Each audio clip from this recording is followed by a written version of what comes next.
الله فلا مضل له ومن يضلله فلا هادي له ونشهد ان لا اله الا الله وحده لا شريك له ونشهد ان محمدا عبده ورسوله اما بعد فاعوذ بالله من الشيطان الرجيم بسم الله الرحمن الرحيم وان تعدوا نعمة الله لا تحصوها آمنت بالله صدق الله العلي العظيم قال النبي صلی اللہ تعالی علیہ وسلم النکاح من سنتی فمن رغب عن سنتی فلیس منی او کما قال علیہ الصلوۃ والسلام۔ محترم بزرگ عزیز دوستو، رونق اسٹیج باوقار علماء کرام، سامنے بیٹھے کرام، سامنے کرام، گھروں تک آواز پہنچتی ہو، خواتین پردہ باور بہنیں، السلام علیکم ورحمۃ اللہ وبرکاتہ۔ خطبہ مسنونہ کے بعد میں نے جس آیت کریمہ کا تلاوت کرنے کا شرف حاصل کیا، اس آیت کریمہ پہ روشنی ڈالنے سے پہلے آئیے آپ اور ہم مل کر بارگاہ رسالت میں آرام فرمانے والے پیارے آقا و مولا، بے سہاروں کا سہارا، بے کسوں کا کس، بے بسوں کا بس، جناب احمد مجتبی محمد مصطفیٰ صلی اللہ تعالی علیہ وسلم کی بارگاہ رسالت میں آپ اور ہم مل کر نہایت ہی عقیدت و محبت کے ساتھ درود شریف کا نذرانہ پیش کریں۔ پڑھی درود شریف، اللہم صلی علی سیدنا و شفیعنا حبیبنا و نبینا مولانا محمد بارک وسلم صلاۃ و سلاما علیک یا رسول اللہ صلی اللہ تعالی علیہ وسلم۔ شاعر کہتا ہے طریقہ مصطفیٰ چھوڑنا ہے وجہ بربادی، طریقہ مصطفیٰ چھوڑنا ہے وجہ بربادی، اسی سے ہوئی قوم بے اقتدار اپنی اپنی، اسی سے ہوئی قوم بے اقتدار اپنی اپنی۔ علامہ اقبال فرماتے ہیں کہ محمد سے وفا تو نے تو ہم تیرے ہیں، کہ محمد سے وفا تو نے تو ہم تیرے ہیں، یہ جہاں چیز ہے کیا لوح و قلم تیرے ہیں۔ اور ابھی کچھ دن پہلے، کچھ سال پہلے ایک شاعر کا انتقال ہوا جسے دنیا راحت اندوری کے نام سے جانتی ہے۔ راحت اندوری نے کمال کا اشعار پڑھا اور کہا، لکھتے ہیں کہ زمزم و کوثر و تسنیم نہیں لکھ سکتا، زمزم و کوثر و تسنیم نہیں لکھ سکتا، یا نبی میں آپ کی تعظیم نہیں لکھ سکتا، زمزم و کوثر و تسنیم نہیں لکھ سکتا، یا نبی میں آپ کی تعظیم نہیں لکھ سکتا، اگر سات سمندر بھی نچوڑ لوں راحت تو آپ کے نام کا ایک نیم نہیں لکھ سکتا۔ جس نے میرے نبی کو سمجھا، جس نے میرے نبی کو سمجھا، وہ لکھتے ہیں کہ اگر سمندر کے پانی کو سیاہی بنا دے اور نام محمد لکھنا دور کی بات، اگر نام محمد کا میم لکھنا انسان چاہے تو نہیں لکھ سکتا۔ یہ وہ لوگ ہیں جنہوں نے نبی کو پہچانا، جنہوں نے نبی کو جانا۔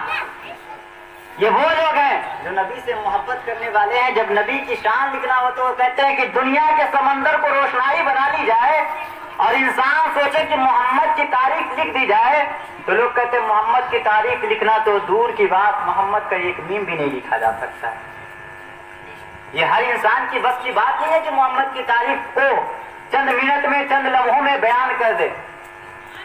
ہمارے نبی تو وہ نبی ہے نا، ابھی ہم سے قبل حضرت جو نعت پڑھ رہے تھے، قسم خدا کی اس نعت کے ایک اشعار سے میں نے ایک واقعہ ہمارے ذہن پہ گردش کیا، میں نے سوچا کہ اس واقعہ کو بول دینا میں مناسب سمجھتا ہوں۔ 70 سال جو ستارہ کے بعد کی حضرت، میں اس ستارہ کی روشنی ڈالوں اور میں بتاؤں کہ ایک بار کی بات ہے کہ حضرت جبریل علیہ السلام، جبریل کون ہے؟ اللہ کے فرشتے ہیں، اور فرشتے نہیں بلکہ تمام فرشتوں کا سردار ہے۔ ایک بار کی بات ہے کہ حضرت جبریل علیہ السلام آقا صلی اللہ تعالی علیہ وسلم کی بارگاہ رسالت میں آتے ہیں۔ اپنی بات نہیں، حدیث پاک کی بات ہے۔ حضور کی خدمت میں آتے ہیں اور آنے کے بعد ہم کہتے ہیں حضور ایک بات بتائیے، آپ کی عمر شریف کتنی ہے؟ آپ کا عمر کتنا ہے؟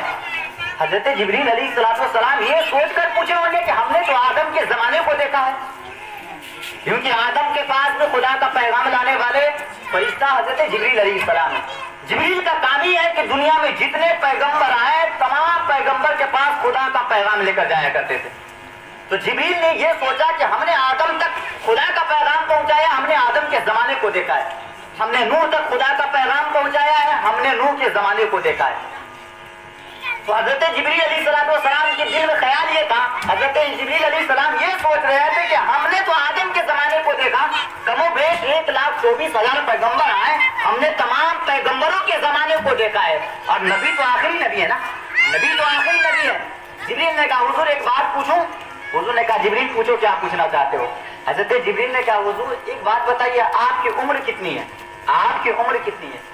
جبریل یہ سوچ کر پوچھے ہوں گے کہ حضور ہم سے چھوٹے ہوں گے یا ہم سے جونیئر ہوں گے، لیکن کتابوں میں آتا ہے کہ حضرت جبریل علیہ السلام نے جب پوچھا کہ حضور آپ کی عمر کتنی ہے، کہ میرے حضور نے فرمایا جبریل میں اس کا جواب دے دوں گا لیکن یہ بتاؤ تمہاری عمر کتنی ہے.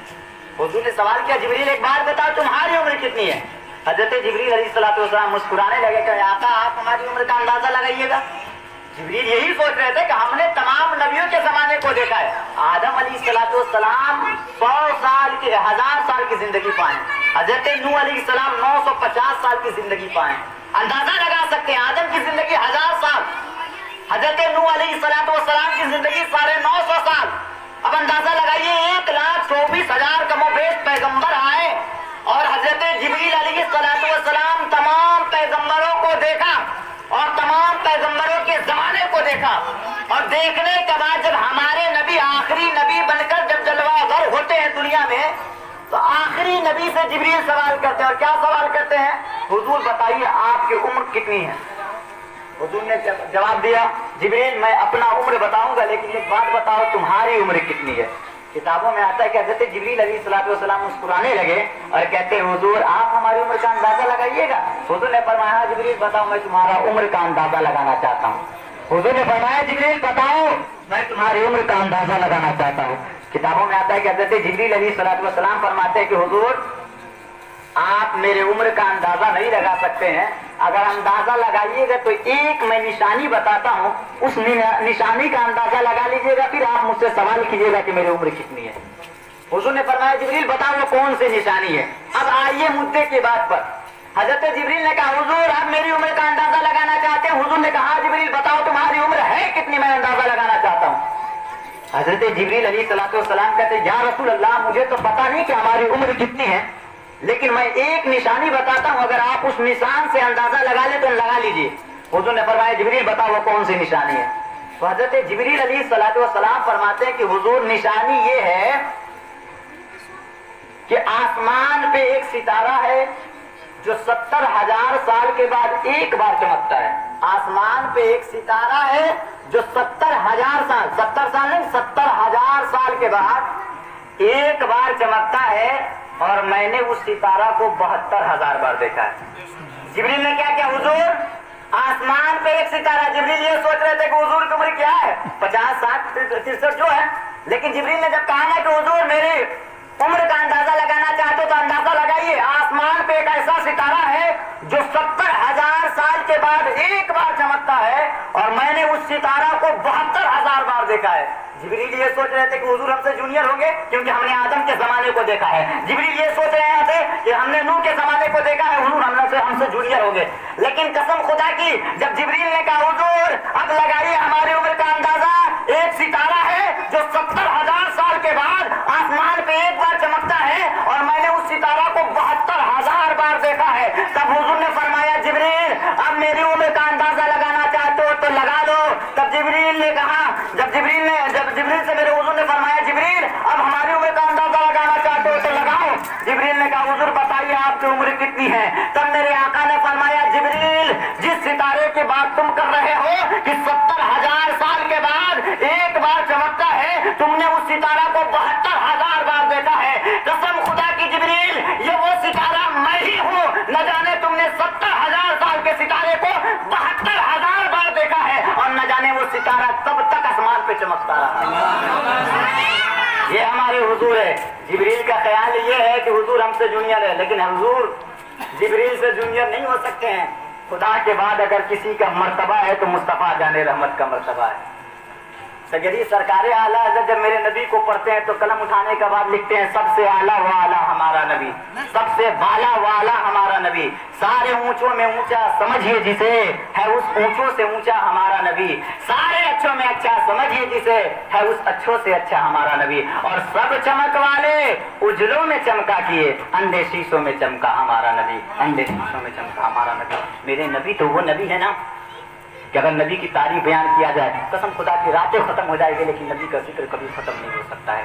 آج یہی وجہ ہے کہ سنیوں کے گھروں میں میلاد شریف کا اہتمام ہوتا. کیوں نہ اہتمام ہو. کسی شاعر نے کہا تھا کہ جہاں ذکر حبیب ہوتا ہے خود خدا بھی قریب ہوتا ہے, جہاں ذکر حبیب ہوتا ہے है खुद खुदा भी करीब होता है, और महफिल मिलाद में बैठने वाला आदमी बड़ा खुशनसीब होता है। ये महफिल मिलाद में बैठने वाला आदमी, ये खुशनसीबी की बात होती है। अल्लाह ताला हर लोगों को तौफीक नहीं देता कि मिलाद में चले जाएं। बहुत सारे लोगों के दिल में ख्याल होता है कि माइक के जरिए आवाज आ रही है, घर से सुन ले रहे हैं। कसम खुदा की आवाज तो तुम्हारे कानों तक चली जाएगी, लेकिन इस सवाब से महरूम हो जाओगे, इस सवाब से महरूम हो जाओगे। किताबों में आता है कि जहां महफिल पाक का इनाकाद किया जाता है, जहां महफिल मिलाद किया जाता है, अल्लाह के फरिश्ते चले आते हैं और अल्लाह के फरिश्ते आके महफिल मिलाद को चारों तरफ से घेर लेते हैं। और जब तक मिलाद में सुनने वाला आदमी बैठे रहता है, अल्लाह के फरिश्ते उसके नामाए अमाल में नेकियां लिखते रहते हैं। ये महफिल मिलाद है। तुम सोचोगे घर से ये फजीलत हासिल हो जाए,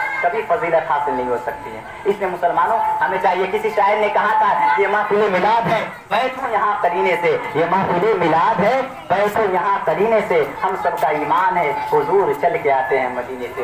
जहाँ हुजूर का जिक्र किया जाए, हुजूर चल के आते हैं। वो खुशनसीब क्यों नहीं होगा अगर मिलाद में आएगा और हुजूर भी चले आएंगे। और खुशनसीब इंसान को देखेंगे कि ये अल्लाह का बंदा, ये अल्लाह से मोहब्बत करने वाला इंसान मेरे जिक्र को सुन रहा है और अल्लाह के जिक्र को सुन रहा है।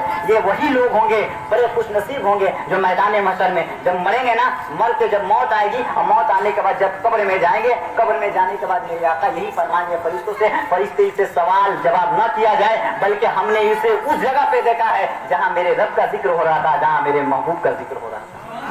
वो लोग होंगे, बड़े खुशनसीब लोग होंगे, जिनके लिए मेरे आका कहेंगे फरिश्ते ये हमारे लोग हैं, ये हमसे मोहब्बत करने वाले हैं, ये हम इनके हैं, ये हमसे मोहब्बत करते थे दुनिया में। फरिश्ते तुम इनसे सवाल जवाब न करो, बेहतर होगा, ये हमें पहचानते हैं, ये मुझ पर दुरूद पढ़ने वाले लोग हैं, मुझ पे सलाम पढ़ने वाले लोग हैं, मेरा जिक्र करवाने वाले लोग हैं, मुझ पे कसरत के साथ दुरूद पढ़ने वाले लोग हैं। कसम खुदा की, जिसको आका अपना कह दे वो कभी जहन्नमी नहीं हो सकता, वो कभी जहन्नमी नहीं हो सकता है। और मेरा अकीदा तो ये भी है कि सुन्नी गुनाहगार हो सकता है, लेकिन सुन्नी जहन्नमी नहीं हो सकता है।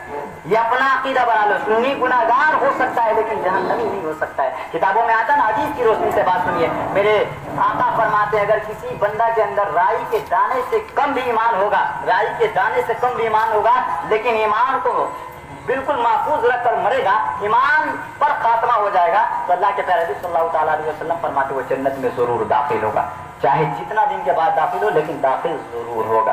तो अल्लाह के प्यारे सल्लल्लाहु अलैहि वसल्लम के सुन्नतों पे अमल किया कीजिए, अल्लाह के प्यारे हबीब सल्लल्लाहु अलैहि वसल्लम के तरीकों पे अपनी जिंदगी को गुजारिए। कसम खुदा की, इन्हीं के तरीके पे जिंदगी गुजारने के बाद हम कामयाब होंगे। मैंने पहला शेर जो पढ़ा था कि तरीके मुस्तफ़ा छोड़ना है वजह बर्बादी, इसी से हुई कौम बइख्तियार अपनी अपनी। आज हालत ये है, ये शादी खाना आबादी के तहत महफिल मिलाद को सजाया गया है। मैं आपको बता देना चाहता हूँ कि हम शादी करते अपने घरों में, लेकिन हुजूर की सुन्नत के मुताबिक नहीं करते हैं, और यही वजह है कि शादी करने के बाद हमारे घर में खुशहालियाँ नहीं आती है। अब आप कहिएगा मौलाना शादी तो हुजूर की सुन्नत है, आप कैसे कहते कि शादी हुजूर की सुन्नत के मुताबिक नहीं करते हैं? तो मैं आपको जवाब देना चाहता हूँ। एक बार की बात है कि हजरत आयशा सिद्दीका जो हुजूर की बीवी है, वो फरमाती है कि मैंने अपने शौहर, अपने सरताज यानी हुजूर से पूछी कि हुजूर बताया जाए। हजरत आयशा हुजूर की बीवी है और कहती है मैं एक बार नहीं बल्कि कई बार पूछी हुजूर से, हुजूर बताया जाए सबसे अच्छी शादी कौन सी शादी है? आयशा फरमाती है मैं बार बार पूछती रही और हुजूर बार बार कहते रहे आयशा सबसे अच्छी शादी वो शादी है जिसमें जितना कम खर्च हो वो शादी उतना ही अच्छी होती है। अब पता इस बात से अंदाजा लगा, क्या करेंगे, इसको हम चार्ज में लगाएंगे बाबू, चलो बहुत अच्छी चीज है, दोबारा मिलेगा नहीं, मिलाद में दियो।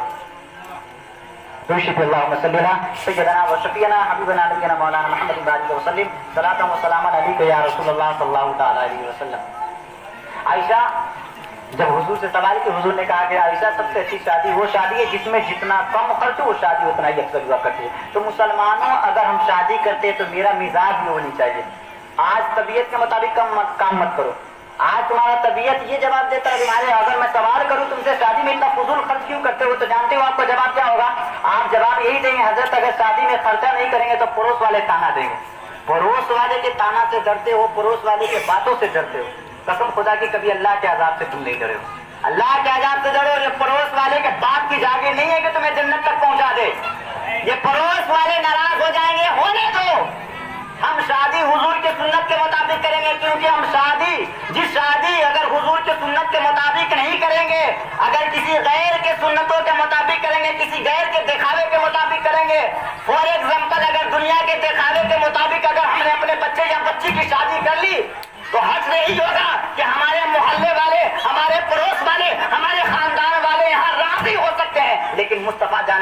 कभी राजी नहीं हो सकते। और जिस शादी से मुस्तफा जाने रहमत राजी नहीं, ऐसी शादी करने से कोई फायदा नहीं हो सकता है, क्योंकि शादी तुम्हारे बाप की सुन्नत नहीं बल्कि रसूल पाक की सुन्नत। तो शादी हम अपने बाप दादाओं के सुन्नत के मुताबिक नहीं करें। बहुत सारे लोग मौलाना नए नए बात समझाते हैं, ये लोग नए नए चीज बताते हैं। हम लोग नया नया चीज नहीं बताते हैं, बल्कि हम लोग शरीयत के मुताबिक बात बताते हैं। अब आपका मिजाज ये है कि हम जैसे करते आ रहे हैं, हमारे बाप दादा ने जैसे किया वैसा करेंगे, तो ठीक है। जैसे तुम्हारा बाप दादा कब्र में भोग रहे हैं वैसे तुम भी भोगो। अपना अमल अपने साथ है। तुम्हारे कब्र में मैं भी नहीं जाऊंगा, हमारे कब्र में तुम भी नहीं जाओगे। लेकिन मैं इतना तो जानता हूँ कि झूठ झूठ होता है, सच सच होता है, हक हक होता है, बातिल बातिल ही होता है। कान खोल के सुन लो, अगर तुम हक पे हो तो कामयाब हो, अगर बातिल पे हो तो कभी कामयाब नहीं हो सकते हो। और दुनिया को ज्यादा जानने की जरूरत नहीं है। दुनिया पढ़ा लिखा हो या ना हो, दुनिया जानती है कि शराब हराम है, दुनिया जानती है शराब हराम है, दुनिया जानती है झूठ बोलना गुनाह है, दुनिया जानती है झूठ बोलना गुनाह है, दुनिया जानती है किसी का हक मारना गुनाह है। और दुनिया जानने के बाद जानती है कि हक मारना गुनाह है, झूठ बोलना गुनाह है, और शराब पीना गुनाह है। और पिए कहे कि मेरा बाप पिया तो हम भी पिएंगे, तो पियो। तुम्हारा बाप कब्र में जाके भोगा होगा, तुम भी भोगोगे। अब तुम ये कहोगे कि हमारा बाप जमीन मारता था, मैं भी जमीन हड़पूंगा, तो कान खोल के सुन लो, तुम्हारा बाप भी कब्र में आजाब का सामना कर रहा होगा और तुम्हें भी आजाब का सामना करना पड़ेगा। ये आज तुम्हें अगर बात समझ में नहीं आए, लेकिन जब कब्र में जाओगे ना, जब फरिश्ते तुम्हें आजाद देंगे, तब तुम्हें ख्याल आएगा काश किसी पतले मौली साहब की बात को मान लिए होते, किसी पतले मौली साहब की बात को मान लिए होते। सेहत में पतला था लेकिन बात बहुत मोटी किया था, उस बात को मान लिए होते तो आज ये सजा नहीं भुगतना पड़ता। तुम करोगे, तुम्हारा अमाल तुम्हारे साथ है। हम लोग जिम्मेदार लोग हैं, क्योंकि मेरे हुजूर की हदीस कुदसी है, मैं अपनी बात नहीं, मेरे हुजूर फरमाते हैं अल उलमाउ वरसतुल अंबिया, अल उलमाउ वरसतुल अंबिया, अंबिया के वारिस उलमा हुआ करते हैं। अब तुम्हें समझाने के लिए कोई नबी नहीं आएंगे, अब तुम्हें समझाने के लिए कोई गौस नहीं आएंगे, कोई ख्वाजा नहीं आएंगे। अब इंसानों को समझाने के लिए उलमा ही है, उलमा ही है, क्योंकि मेरे नबी ने कह दिया ना अल उलमाउ वरसतुल अंबिया, कि मेरे बाद सहाबा होंगे, सहाबा के बाद ताबईन, ताबईन के बाद तबे ताबईन, बुजुर्गान दिन, शुहदाए सालीन, जितने लोग हैं। असहाबिकन नुजुम, मेरे हुजूर ने फरमाया सहाबिकन नुजुम बिअय्यिहिम इक्तदैतुम इक्तदैतुम, मेरे बाद अगर तुम कामयाबी चाहते हो, मेरे सहाबा की जिंदगी को अपना लेना, कामयाब हो जाओगे। अबू बकर की जिंदगी को अपना लेना, कामयाब हो जाओगे। उमर की जिंदगी को अपना लेना, कामयाब हो जाओगे। उमर चला जाए, उस्मान की जिंदगी को अपना लेना, कामयाब हो जाओगे। उस्मान चला जाए, अली की जिंदगी को अपना लेना, कामयाब हो जाओगे। अली चले जाए, अली के घराने वालों की जिंदगी को अपना लेना, कामयाब हो जाओगे। उसके बाद अगर उन लोग चले जाए तो गौस की जिंदगी को अपना लेना, कामयाब हो जाओगे। खाजा की जिंदगी को देख लेना, कामयाब हो जाओगे। अगर ये लोग चले जाएं तो फिर अल उलमाउ वरसतुल अंबिया, अंबिया की जिंदगी को अपना लेना, तुम कामयाब हो जाओगे। अब उलमा चिल्ला चिल्ला कर परेशान हो जाए, बता बता कर परेशान हो जाए, इसके अंदर जवानी का खून हम करते हैं तो करेंगे, तो करो, मरोगे तो तुमको समझ में आएगा उलमा सही थे या हम सही थे। मरने के बाद तुम्हें समझ में आएगा कि उलमा सही थे कि हम सही थे। कसम खुदा की, दुनिया के माल से तुम्हारा बाप तुम्हें बचा लेता है, दुनिया के माल से तुम्हारे दोस्त और अहबाब तुम्हें बचा लेते हैं, लेकिन कब्र में जब जाओगे ना तो तुम्हारा बाप तुम्हें नहीं बचा सकता। कब्र जब तक ओपन रहेगा ना तब तक सबकी पावर चल सकती है। वो वहां चाहेगा तो कहेगा नहीं ये कर दे, वो कर दे, ये कर दे, लेकिन कान खोल के सुन लो, जब कब्र तोड़ दी जाएगी, कब्र को ढांक दिया जाएगा, तो तुम्हारी बाप की ताकत कब्र के ऊपर ही रहेगी, तुम्हारे खानदान की ताकत कब्र के ऊपर। कब्र में कोई बचाने वाली जात नहीं है। अगर बचाने वाली जात है तो मुस्तफा जाने रहमत की जात है। लेकिन मुस्तफा कब बचाएंगे? जब मुस्तफा के तरीके के मुताबिक अपनी जिंदगी को गुजारोगे तब मुस्तफा बचाएंगे। अगर मुस्तफा से मोहब्बत नहीं होगा तो मुस्तफा बचा लेंगे, खाक बचा लेंगे। जब तुम्हें अपनी बाप से मोहब्बत नहीं होती, तुम्हारा बाप घर से बाहर निकाल देता है। तुम्हारे घर वालों से मोहब्बत नहीं होती, तुम्हारे घर वाले बाहर निकाल देते हैं। अगर मुस्तफा से मोहब्बत नहीं होगी और सोचोगे मुस्तफा हमें अपना कर दे, कभी नहीं कर सकते हैं। अगर मुस्तफा की जुबान से सुनना चाहते हो कि मुस्तफा मुझे अपना कहें, तो मुस्तफा के बन कर दिखाओ, फिर मुस्तफा कहेंगे ये मेरा गुलाम है, ये मेरा गुलाम है। पहले गुलाम नबी हो जाओ, फिर मुस्तफा खुद कहेंगे कि ये मेरा गुलाम है। गुलाम नबी नहीं बनोगे और कहोगे नबी बचा लेंगे, नबी बचा लेंगे, हरगिज नहीं बचाएंगे तुम्हें। नबी ने जो चीज से मना किया वो चीज से रुक जाओ, तब नबी बचा लेंगे। नबी ने जिस चीज को पसंद किया उस चीज को अपना लो, फिर नबी बचा लेंगे। मेरे नबी फरमाते हैं मन तरक सलाता मुतअम्मिदन फक़द कफ़र। जो आदमी जानबूझकर नमाज छोड़ता है, जो आदमी जानबूझकर नमाज छोड़ता है वो काफिर में शुमार हो जाता है। कई उलमा तो लिख दिया, कई फुकाहा तो लिख दिया, कोई काफिर हो जाता है। और सैयदना गौसे पाक के फतवा, बहुत गौसे पाक से मोहब्बत करते हो, सैयदना गौसे पाक की जिंदगी को पढ़ो। सैयदना गौसे पाक तो फरमाते हैं कि जो बेनमाजी हो उसे मुसलमान के कब्र में दफन भी मत करो, जो बेनमाजी हो उसे मुसलमान के कब्र में दफन भी ना करो। अब अपना घर का जायजा लीजिए कि आज के मुसलमानों के घर में कितने लोग नमाजी हैं। हमें हर चीज का वक्त मिल जाता है लेकिन नमाज का वक्त नहीं मिलता है। कान खोल के सुनो मुसलमानों, हम सुन्नी सही अकीदा मुसलमान हैं, आला हजरत के मानने वाले हैं, आला हजरत के चाहने वाले हैं, नबी से इश्क करने वाले हैं। हमने आला हजरत से इसलिए मोहब्बत नहीं किया कि आला हजरत बड़े मुजद्दिद थे। हमने आला हजरत से इसलिए मोहब्बत नहीं किया कि आला हजरत बड़े अच्छे अशआर लिखते थे। हमने आला हजरत से मोहब्बत इसलिए किया था कि मेरे आला हजरत को मेरे नबी से मोहब्बत थी, मेरे आला हजरत को मेरे नबी से मोहब्बत थी। और जिसको मेरे नबी से मोहब्बत होगी, कसम खुदा के सुन्नी उससे मोहब्बत करेगा।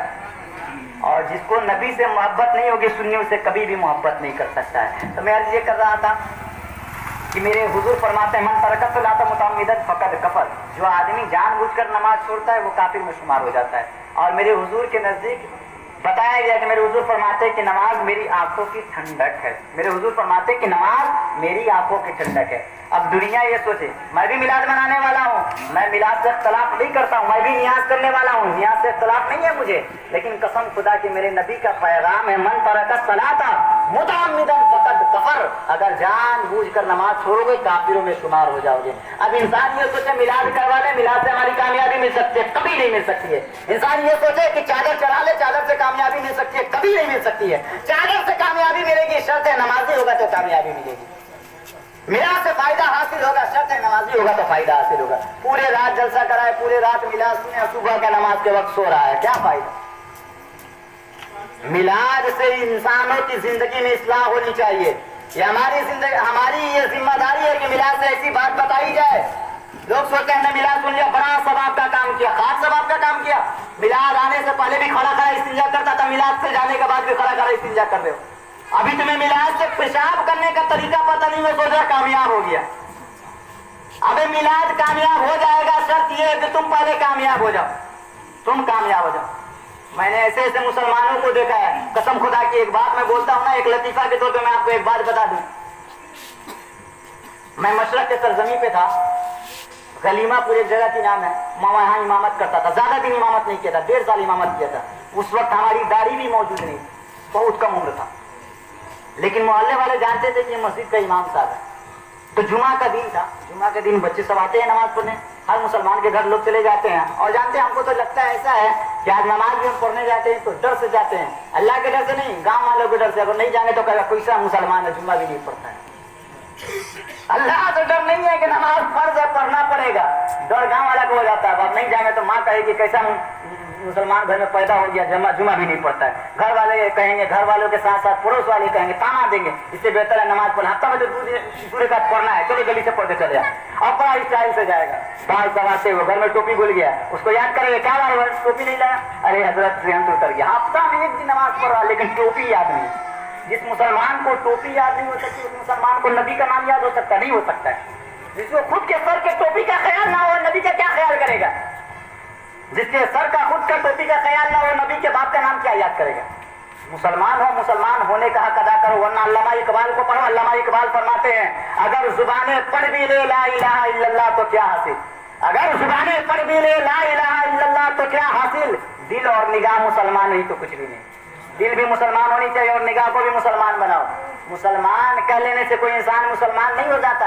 और एक शेर सुनिए, किसी शायर ने कहा था कि सभी कुछ हो रहा है इस तरक्की के जमाने में, सभी कुछ हो रहा है इस तरक्की के जमाने में, मगर क्या गजब आदमी है जो इंसान नहीं होता। तुम आदमी हो, इंसान नहीं हो। इंसान उसे कहा जाता है जिसके अंदर इंसानियत मौजूद होती है, इंसानियत मौजूद होती है। अब आदमी का फर्क, इंसान का फर्क बताए, शायद आपने अभी तक सुना नहीं होगा, सुन ले। आप कहेगा मौलाना कैसी बात करते हैं, आदमी ही इंसान होता है। नहीं, आदमी आदमी होता है, इंसान इंसान होता है। अगर नहीं सुना है सुन लीजिए, कोई किताब की बात नहीं, मैं अपनी बात बता रहा हूँ।